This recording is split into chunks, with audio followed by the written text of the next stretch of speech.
I would like to welcome you to this session.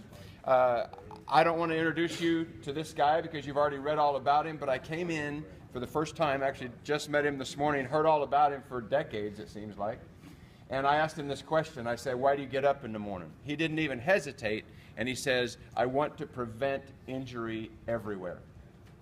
So that's how I'm going to introduce Mr. Potter this morning to you and let him take over from there. Is there anybody here that does not know what to do if we have an emergency? We got to get our people where they find a hazard, they fix the hazard. They don't just turn it into you. Well, and turn that into the safety department. Walk right on past it.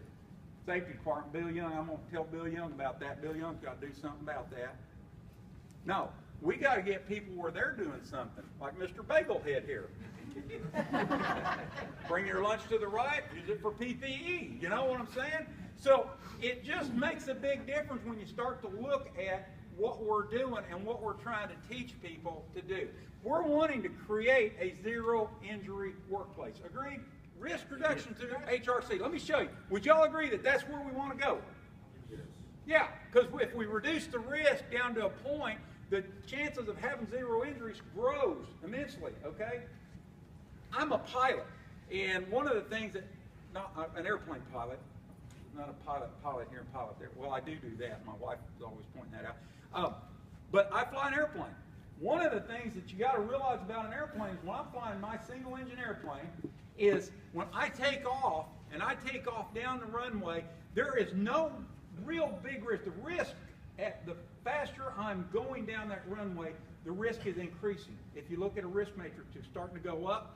And it starts to go up, and as I pull up and I'm taking off and I'm climbing and climbing, when I get to, as I'm 100, 200, 300, 400, 500 feet, up to 500 feet, the risk matrix looks like this.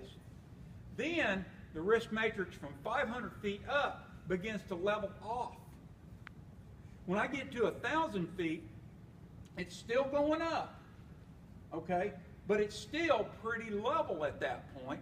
And the higher I get, and for my glide path, if I can glide back to my runway or to another runway, when I leave Riverside down here at Jinx and I take off to the south, the closer I get to Okmulgee, the safer I am, and my matrix starts going down. Because if I'm 5,000 feet and I'm 6 miles from Okmulgee, and all of a sudden my engine quits, I can actually glide to Okmulgee and land on the airport, on the runway.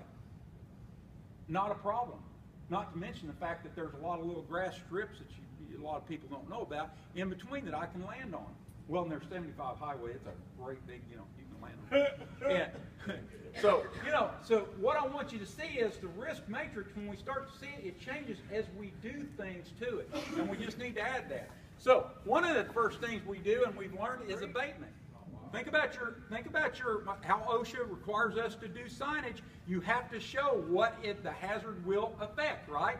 So if it's a lightning bolt for electric, you show the guy getting, If it's a cut, you got to show, if it's a shear hazard or a pinch hazard, you got to show a pinching or a shearing.